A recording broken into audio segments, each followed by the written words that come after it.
high and low, hot and cold. I looked everywhere for what I need, but now I know. Hello, welcome to SOS, soulfully observant and sometimes obsequious sage. I am your host, Jennifer Elizabeth Masters. Thank you for joining me tonight. I appreciate you being here. Our focus in the next hour is TNT, the dynamite of triggers and the power of trust. If you're looking for ways to improve your business, life, circumstances, and relationships, you've come to the right place. SOS is help for the soul. As a soul sculptor, I help you break out of the mold of past, clearing whatever stands in the way so that you can have the life that you deserve, the life of your dreams. And to help you get there, you can find my books on Audible and Amazon, or visit my website, jenniferelizabethmasters.com, for a free download to transmute anxiety and worry. It is my free gift to you. So what is the big deal about triggers, and why is trust so all-fired important? Well, we're going to dive into both of these subjects in just a moment. And just to remind you, you can call into the show. We are on Station 1, number 1, BBS Station 1, and the numbers are 888-627-6008 or 323-744-4831. All righty then.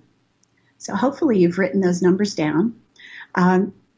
You can also find them online when you go to BBS Broadcasting. What is a trigger? Well, a trigger is a response caused by a particular action, process, or situation. I like to look at the dictionary just to keep me straight here. So sometimes a triggered memory from childhood. It could also be something that precipitates a particular event or situation.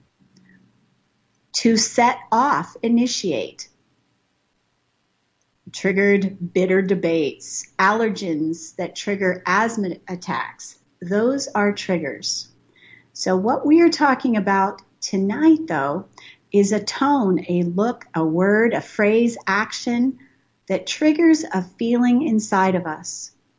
A trigger can turn us around, making us feel like a helpless child all over again. And the emotions that rise up from the depths of our past can be sometimes overwhelming. If, for example, you're a Holocaust survivor, you could be triggered by swastikas or the mention of Adolf Hitler. So who has triggers? Don't worry, nobody's left out. Everyone has them. And they usually stem from childhood. Triggers are things said or done by others that cause us to feel infuriated, rageful, and emotionally upset. Many of us have been triggered by the events happening around the United States, from police brutality to outright murder of protesters. Those things can trigger a lot of emotions. If you've lost your home, if you've ever been homeless at one time, seeing tents that are in every city or town, homeless families, children sleeping on the ground or without food, you may be triggered. Triggers could be political, and there's plenty going on in the media to cause us to feel triggered. There's no doubt we're living in very strange times. We can feel triggered every time we go to a store, when we have to wear a mask. Or perhaps you've been in a store when a shopper has refused to wear a mask and screamed at a teenager who asked them to wear one.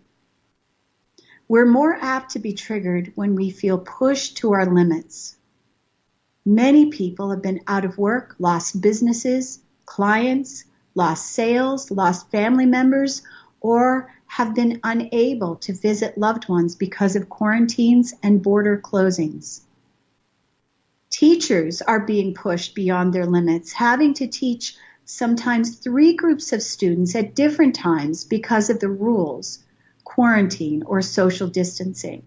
They might be triggered by one more rule added to the deep pile of rules and regulations that they've had to follow to be able to get their students safely taught and educated. We've become numb to ridiculousness.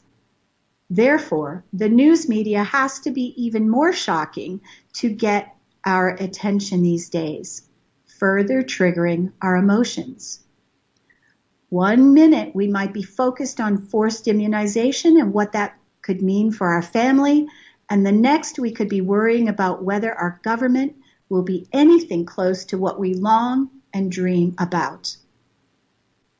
Whether the subject is Jeffrey Epstein, Donald Trump, Melania, or Joe Biden, there are plenty of things that can trigger us today. Beyond COVID, beyond politics, there are other triggers. Jealousy, for example. If someone that you feel inferior to is hitting on your wife, husband, or partner, you might feel triggered. A trigger is when a stimulus sets off a memory or flashback to the original event of trauma. We may have an emotional outburst that is inappropriate for what is actually happening. Our emotions are our internal guidance system setting off a warning siren in our brain when we're in an unconscious state. When we're triggered, we can be standing in our parents' kitchen, flashing back to our 4-year-old childhood. When someone crosses a boundary or pushes an internal button, we react. Our emotions can be the only way that we recognize an unconscious trigger. Other words for triggers are charges, pushing buttons, but it's all the same. And it is what we do to those that are closest to us, sometimes unknowingly, unwittingly. We're often reacting and responding to the people around us and their energy and unconscious programming. Often we're on the receiving end, and it certainly doesn't feel very good at all. Those who love us the most and are closest to us are most adept at pushing those buttons or triggers. People will constantly push your limits, looking for the place where you draw the line in the sand. When we don't set limits and boundaries in healthy ways, others were going to push us until we do. Often without healthy boundaries, we keep getting pushed until we react negatively and explode with heated emotions all over the person who's pushing those buttons. Maybe it's a cat. You, however, will be the bad guy when you explode, no matter who pushed your button. Our spouses, partners, friends, siblings, parents, aunts, uncles, and even our children will push our most tender places, causing emotional reactions. And if you've ever heard the words, "I hate you, Mom," you have been triggered. As long as there is a button to push, you can guarantee someone will find that tender place within you and push it hard. Healing our past stories and letting go of programming, pain, and suffering is a great place to begin. And here are some of the buttons that people have. It could be a sight that triggers an emotion from an old trauma. It could be a sound that reminds you of an event where you were traumatized or abused.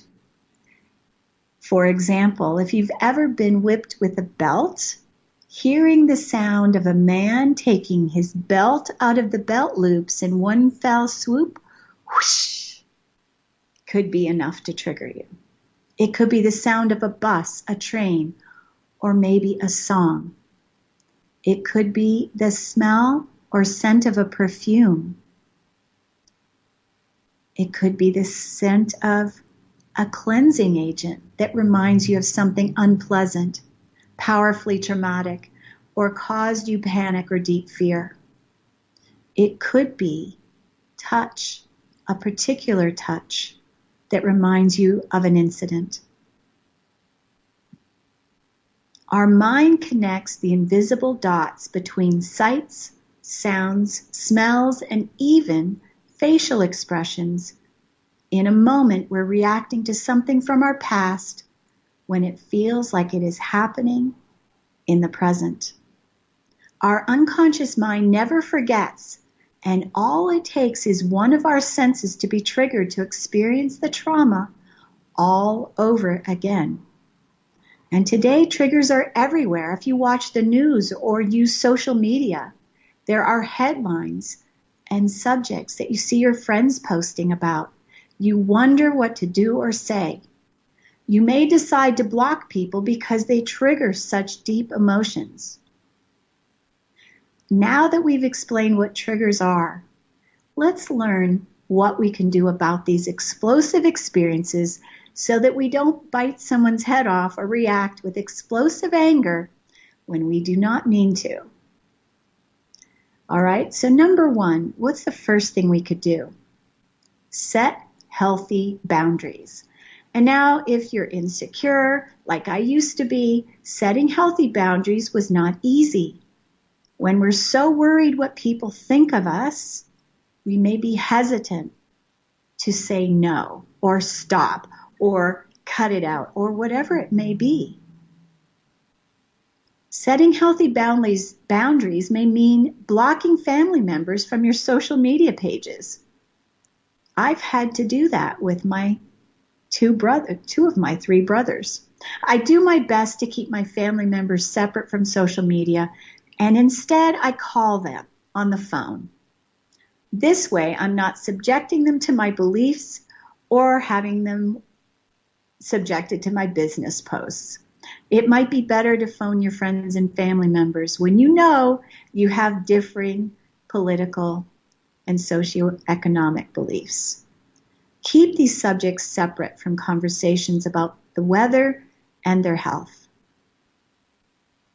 All right, so the next thing that you could do is recognize the early signs you're being triggered.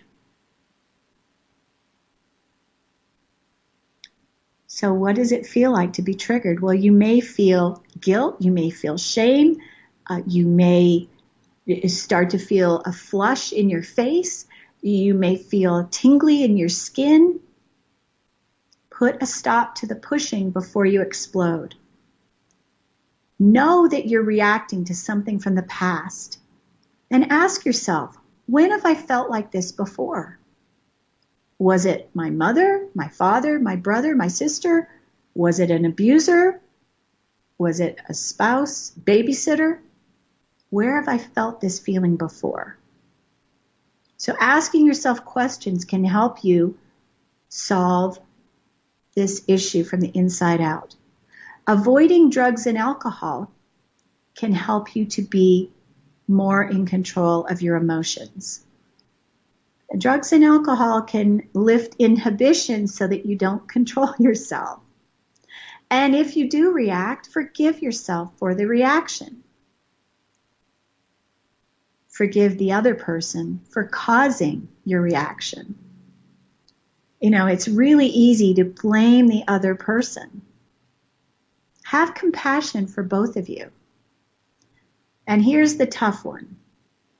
Know that if you're the one yelling, if you're the one pointing the finger, if you're the one getting upset, you are the one with the issue. And remember, blame doesn't support you. You aren't a victim, even though it feels as if you're being victimized. Look at what triggered the reaction as a chance to heal the old wound and put it to rest. Recognize when your emotions are rising and breathe slowly and deeply. Focus on your breath instead of what you feel. Breathe through the moment. Tell the people around you, I need a moment. Step away. Go outside. Change the energy. Talk about what just happened calmly. Remember to breathe, because the more that we breathe, the more grounded we are in our body, the more in control of how we feel and respond. Apologize if it's necessary for any emotions that were out of control, even with your children. There was a time that I used to yell and scream at my kids. I had deep rage and had no idea I had it. And so when my kids would push, I would yell. I reacted. I was being triggered. And many times for yelling at them, I apologized. It's not a bad thing to do so as a parent. Apologize. People who can't apologize for wrongdoing will soon be found out to be those with the biggest egos. We talked about that last week. I hope you listened to that show. All about narcissism and ego. So let's spend a little time with self-healing. And this can help you move through the experience of being triggered. So just notice what you're feeling in your body. And close your eyes, because with your eyes open, you can be distracted. Put your attention without thought on the area that feels the most important or densest. Take a breath. Notice what you feel. Feel it. Keep your focus on that part of your body and just notice what that feeling is doing, what it's doing in that particular body part. Focus on one area. So as we spend time focusing on this one area, the energy that was there, the denseness, the heaviness, whatever it is, the emotion, is going to begin to move and dissipate. And this is what we want. It's excellent. So spend a little bit more time giving attention and noticing what you feel. Notice the heaviest part of your body and put your awareness on it. While focusing your attention fully on this specific area, whether it's your liver, your abdomen, or your kidneys, don't engage in any thoughts. Let those go. Just let the mind go. Giving your entire focus and attention to the area where this dense energy was will help you be in a state of awareness and allowing. Notice as this energy dissipates and lifts. It may move to another body part, and that's okay too. Then notice what it's doing over there. Spend some time focusing your attention on that one body part. Just notice what it's feeling like. What's it doing? What an amazing feeling to feel that energy that at one time was so heavy, nearly crippling, let go completely and be released. Now you can use this method for eliminating and clearing unwanted emotion. Just by noticing an emotion or feeling in your body, putting your attention fully on it will allow it to move. We're not thinking about anything. We're not judging anything. We're not wondering, where is it coming from? Who did this to me?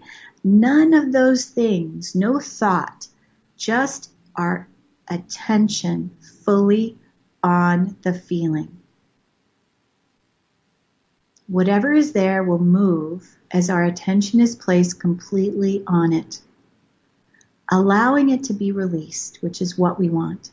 Now, most of the time what we do is we ignore emotions, and all those feelings, we want to stuff them back down with food, alcohol, ice cream, whatever the substance is, but it's far better to release these from the body. You know, stuffing anger causes depression. We can do lots of harm by stuffing our emotions. They are meant to move. That's why they're called emotion. Motion. And once we release them from our body, our reactions become less and fewer each time we process them. So what does that mean? Could it mean you could release all your triggers? Well, it is possible if we do enough of this. So let's take a nice deep breath together. Okay, so you'll be relieved. We're letting the triggers go. All the triggers are going. And now, okay, we're on to trust. And you're probably thinking, oh, this is a good subject. I like this one. Trusting someone can be a scary thing. What if they hurt me? What if they steal from me? What if they lie or cheat? What then?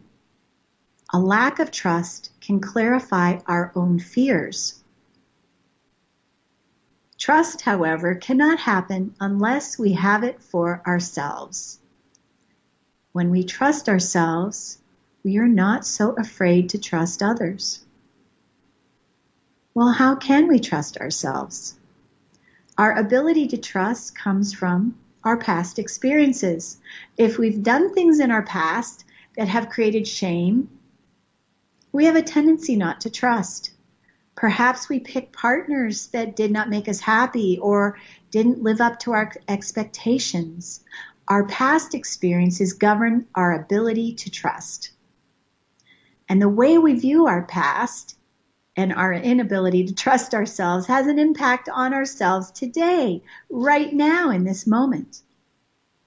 Where we are right now is because of the past experiences we've had. The wisdom we've learned is what colors our experiences of today. If we still feel the sting of shame and guilt from the past, or even current relationships, we won't trust others. When we don't trust others, we don't trust ourselves. We cannot trust in others what we do not trust in ourselves. I'm going to repeat that because it's so important. We cannot trust in others what we do not trust in ourselves. So why is that? It's because we don't trust our ability to make good choices. We are our own worst enemy when it comes to judgment and recrimination. We condemn ourselves endlessly for decisions we made years ago. We continue to beat ourselves up with regret and disappointment for those poor choices. Well, guess what? Ladies and gentlemen, it is time to let it go. Take a nice deep breath. Let it go. And yes, I've got more for you. I have other ways to let go.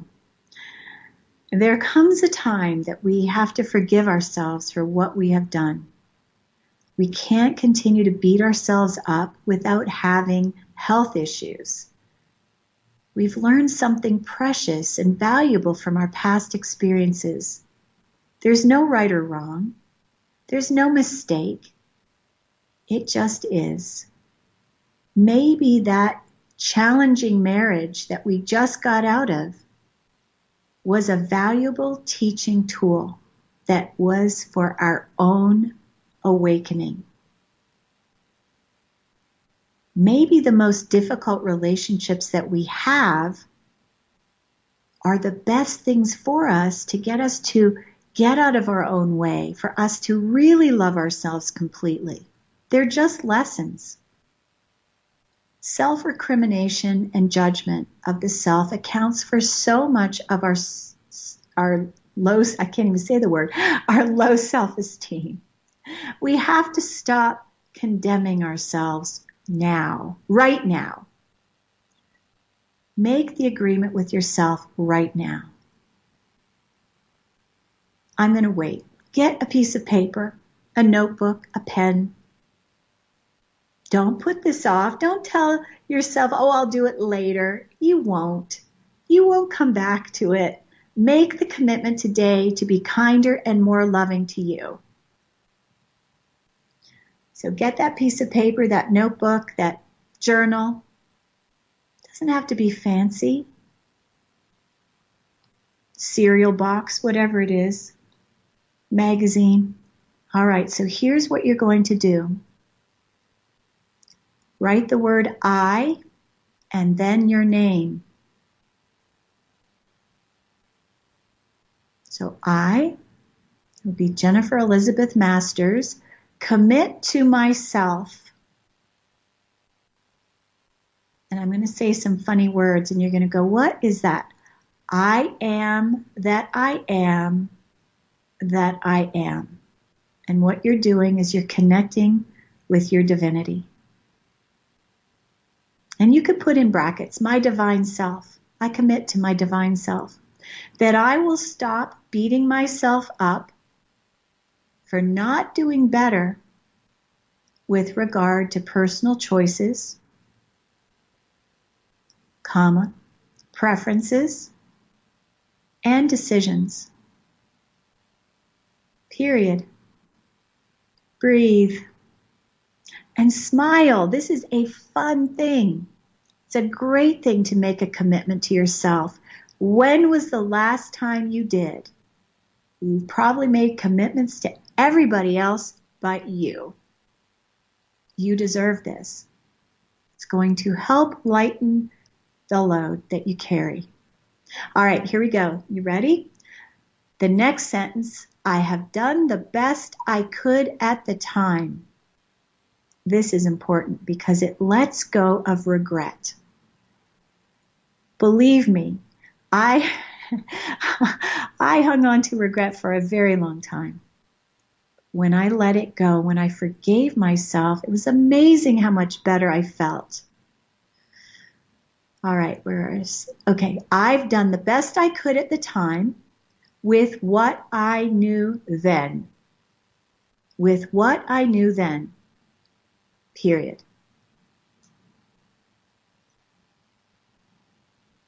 I further recognize that each event in my life was just an experience. I learn a lesson each time I have an experience and I receive a gift. Period. You didn't know there was going to be presents, goodie bags. Absolutely. I'm all about the party. All right, the next thing, you don't have to write that down. I gratefully received the gift and the lesson, comma, this is important.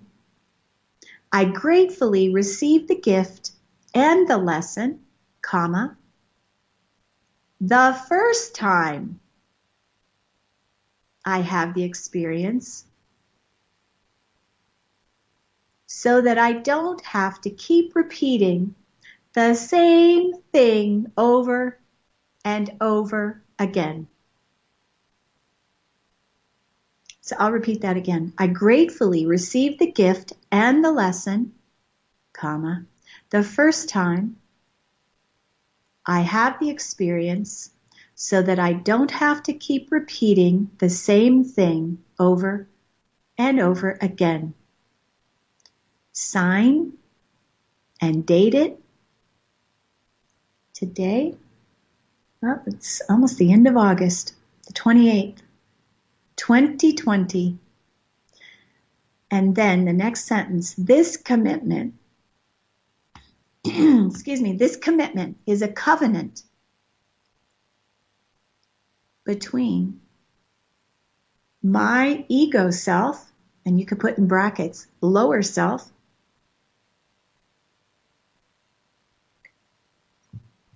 and my high self, period.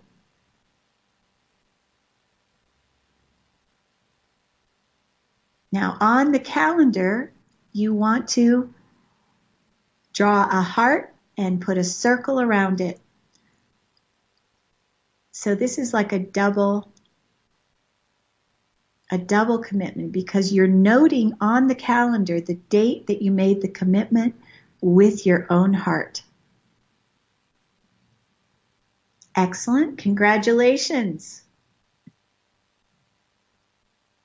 I bet you feel better already. I sure do. Self-forgiveness is always for us. Whether we're forgiving an abuser, a parent, a sibling, forgiveness never needs to have an apology.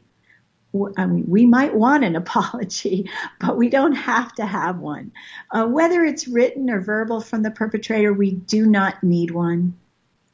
There was a time that I expected it, I wanted it, but you know what? In the scheme of things, it's only between us and us anyway. Forgiveness releases us from the burden of suffering from the past event. And suffering is a choice. I hear you asking, suffering is a choice? Yes, it is.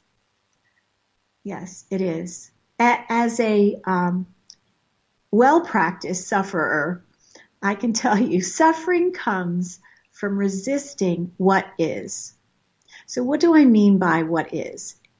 Suffering comes from resisting what's happening right now, the circumstances, the events, or the people in our lives. You know, I tell my clients, don't be focused on who you want to win the election. Don't get upset by it. Don't be focused on the outcome, because it can cause you suffering. When we rail against or fight our present circumstances, we suffer. And like I said, I know a lot about suffering. I did it for over 35 years. And the truth is, people, we are not meant to suffer.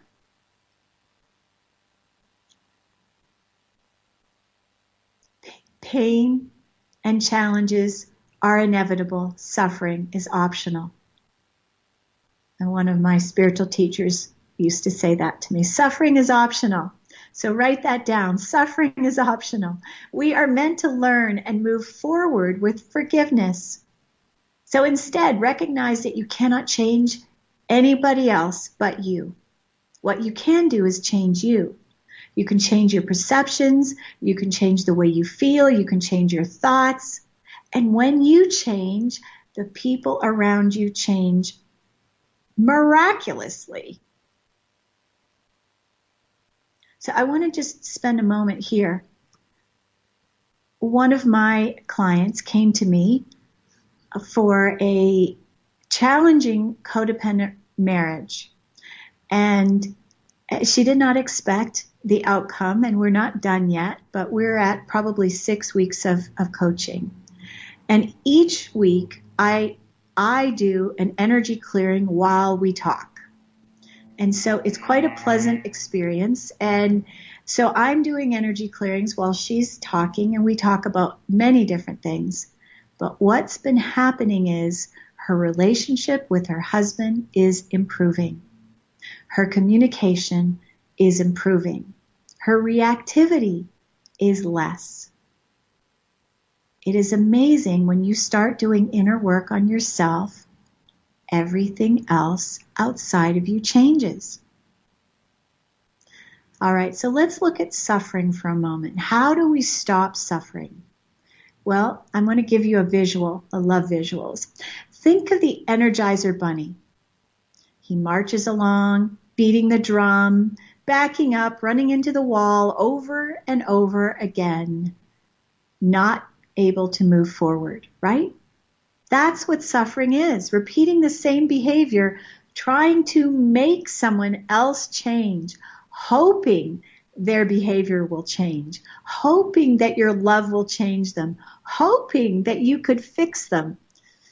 Yeah, I've been there, done that, worn the t-shirt, gave it away to Goodwill years ago. Okay, so let's look at an example. Let's just say your husband leaves the toothpaste cap off the toothpaste. You tell him It bugs you, but he keeps doing it. You remind him, and he keeps doing it. Or maybe he leaves the toilet seat up, and you keep falling into the cold water and the bowl in the middle of the night, and it makes you angry, but he keeps doing it anyway. Well, you have a couple of ways to go.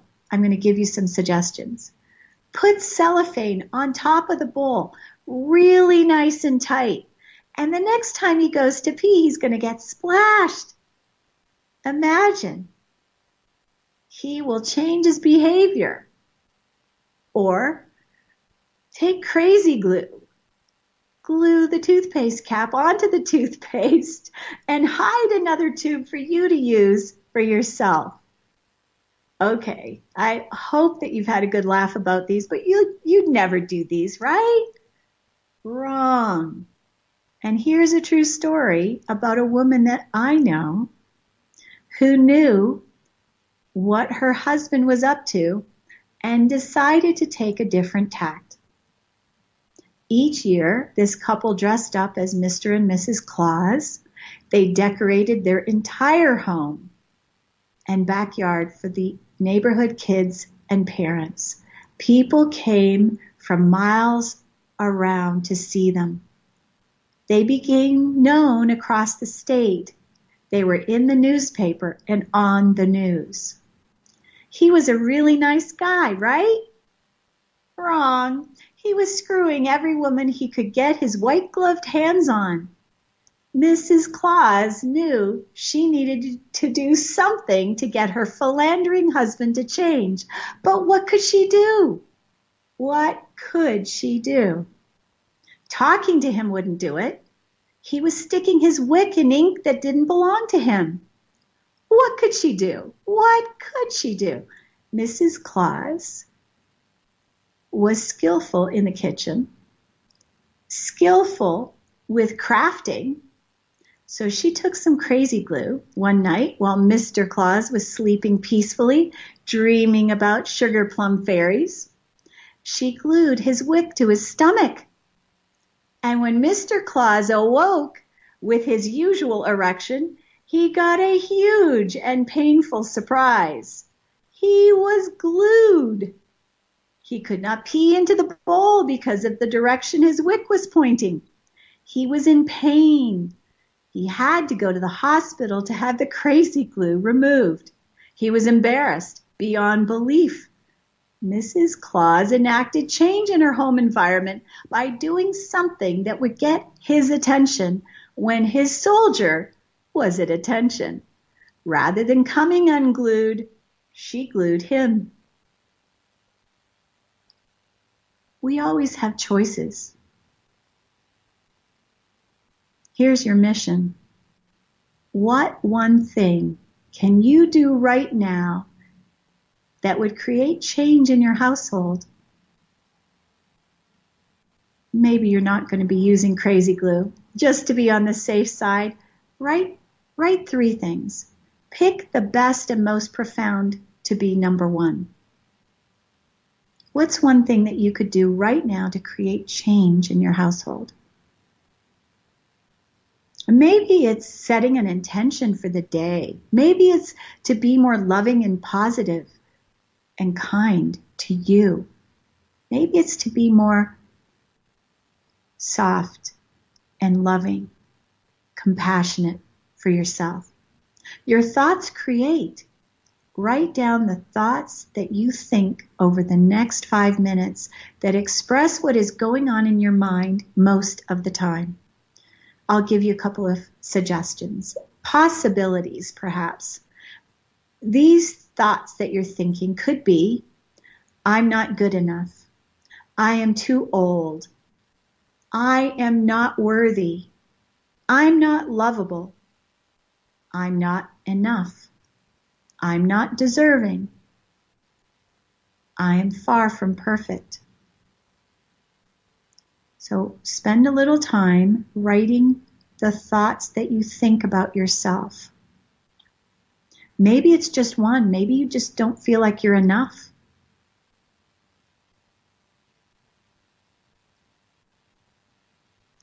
While you're doing this, make sure you're breathing. Always remember to breathe. The truth is, we create stress trying to be perfect.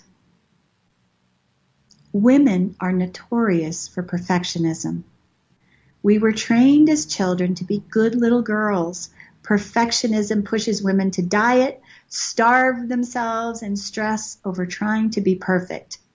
We may try, strive, and push ourselves towards perfection, but the truth is we will never and can never be perfect.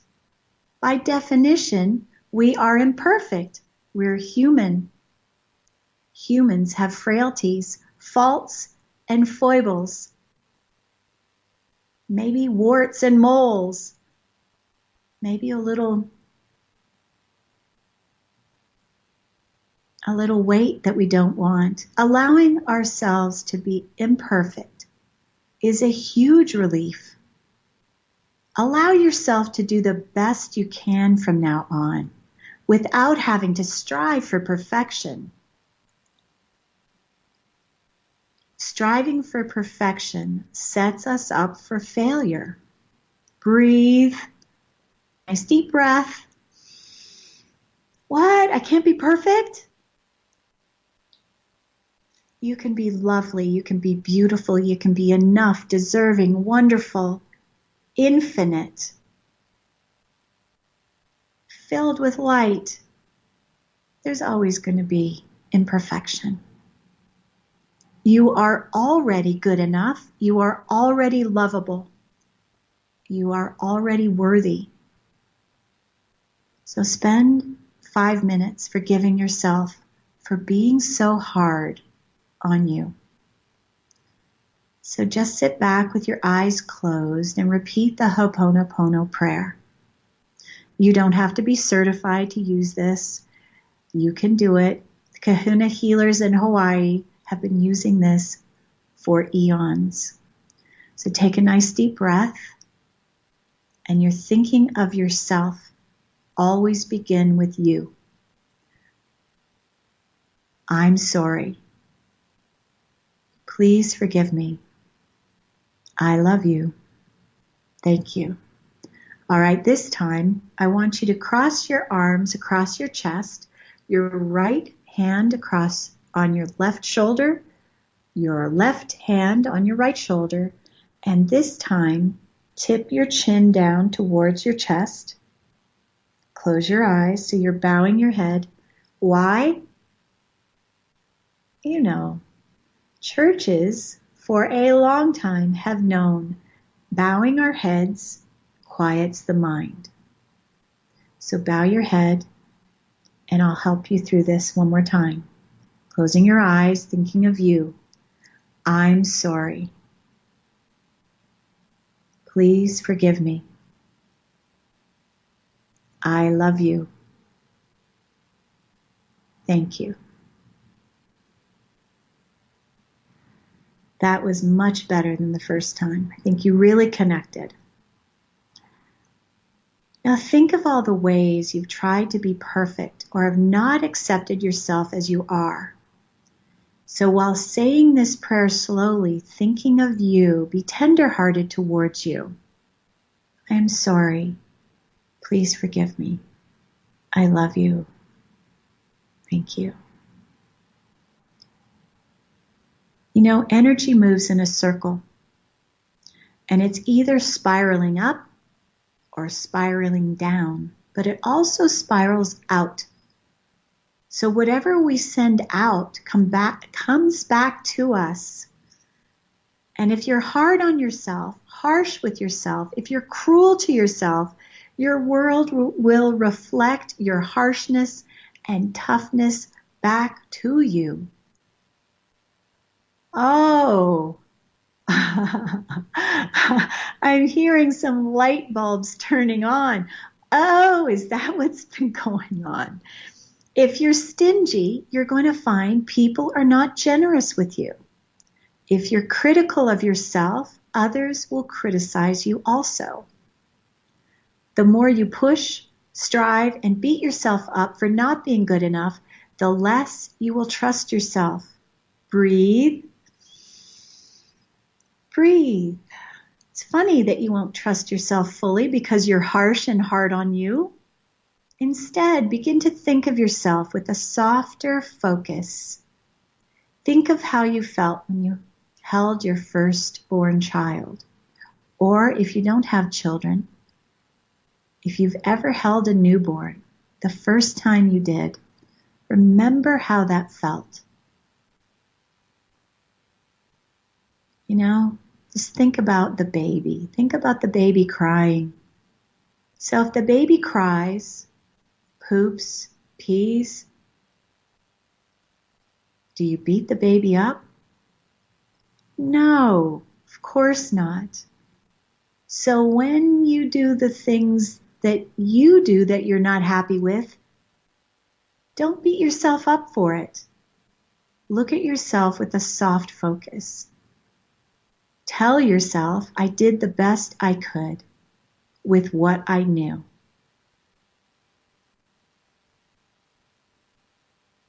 And if you didn't, tell yourself, next time I'll be better prepared. You'll do better next time. You did the best you could with what you knew at the time. Take a deep breath. Tell yourself, I love you just the way you are. I love me.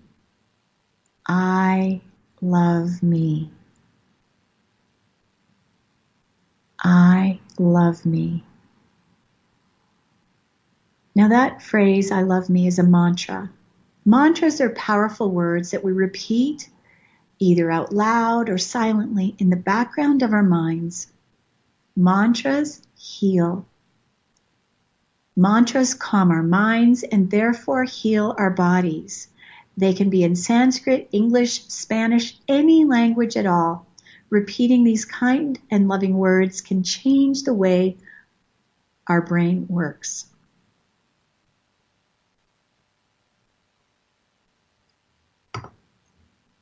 Mantras lower cortisol in our bodies. They alkalize our body chemistry because the brain waves lengthen and become congruent. So just take a moment, close your eyes, and see how this feels.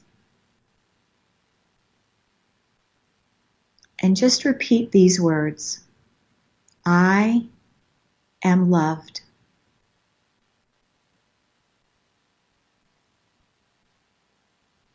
Take another deep breath. Notice how it feels in the body when you say those words. Now try this one. I am lovable.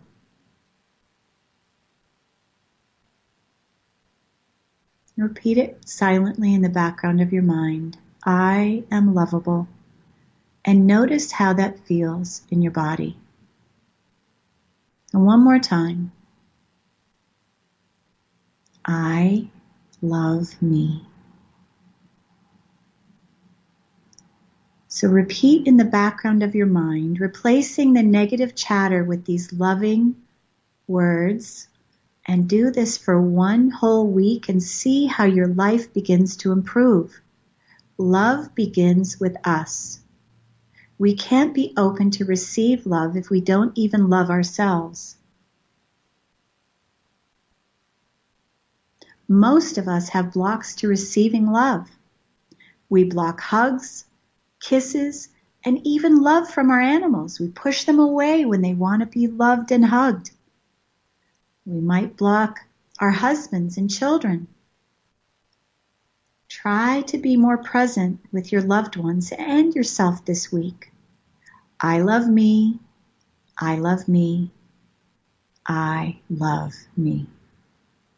Trust builds from within, and as we become more loving and accepting of ourselves, we begin to be more trusting of us. Energy moves in a circle. What we send out comes back to us. Begin with you. Love you. Trust yourself. When you begin to trust yourself more, guidance will come in that you will follow instead of judge and critique. And one of the things, I'll tell you a story. When I had my landscape business back in Georgia, this is around 2001, 2002, I kept getting guidance when I'd walk into the barn. Tools would be lit up with a halo around them, and I would argue with this guidance I was being given. And every time I did, I would go off without the tool that was lit up and get halfway through the project and have to go buy another one. And I cannot tell you the number of times I ignored the guidance before I realized it was never wrong. I didn't trust myself, so I didn't trust the guidance. When we don't trust ourselves, we don't trust our angels, our guides, or God.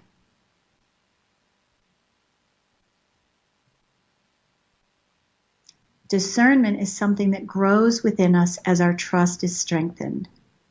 Discernment is a perception in the absence of judgment with a view to obtaining spiritual guidance and understanding. Discernment grows as trust builds. You'll make better decisions when you use discernment rather than ego to make your decisions. Oh, wow, you've done such a beautiful job. Take a nice deep breath. Yay! We've come to the bullshit segment. I know, this is so much fun. I love the bullshit. So we're going to be shedding some much needed light on the bullshit. So what are the bullshit things about triggers? Well, we love to play the blame game. We get upset and angry. Look at what you made me do. Shirking our actions and blaming others for what we feel is absolute bullshit, and my cat agrees. Triggers can cause us to make excuses for our actions, and a trigger might keep us from going further. Performance anxiety, for example, could be a response to a trigger. An actor having to perform and do their best may not feel good enough and could cause them to make excuses for not performing to their best ability. Well, we can also avoid subjects and opportunities for growth. We may stop ourselves from doing the things that we know would be best for us. Another person could stop us from doing things we enjoy when we attempt to avoid those people who trigger us. All right, and on the subject of trust, once trust is lost, it can be very difficult to get it back. When dealing with another person, there is usually bullshit involved. If you tell your truth, it becomes part of your past. If you tell a lie, it becomes part of your future. Honesty is always the best policy. Lies, huge bullshit. Hating or fearing all dogs because one dog bites you.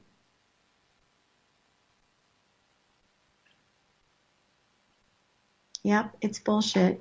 All of a sudden you don't like dogs. A loss of trust can also cause triggers.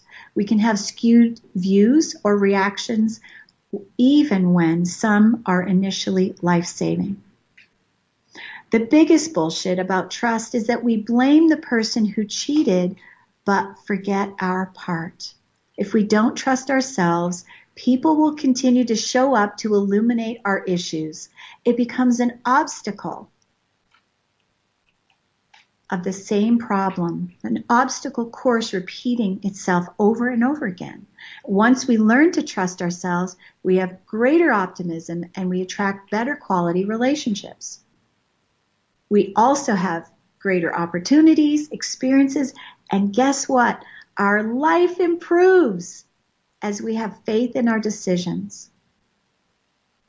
Now, we may think there's nothing we can do to change the outcome of the events happening in our world.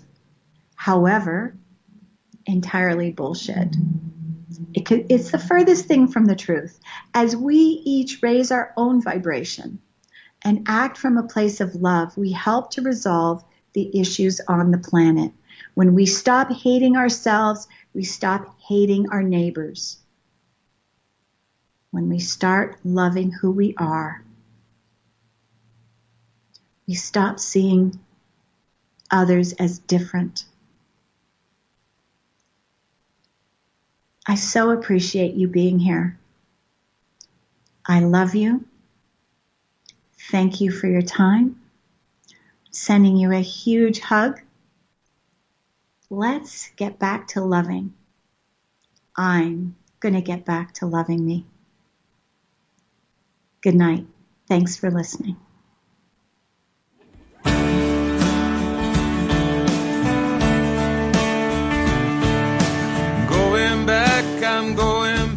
I'm going back to loving me.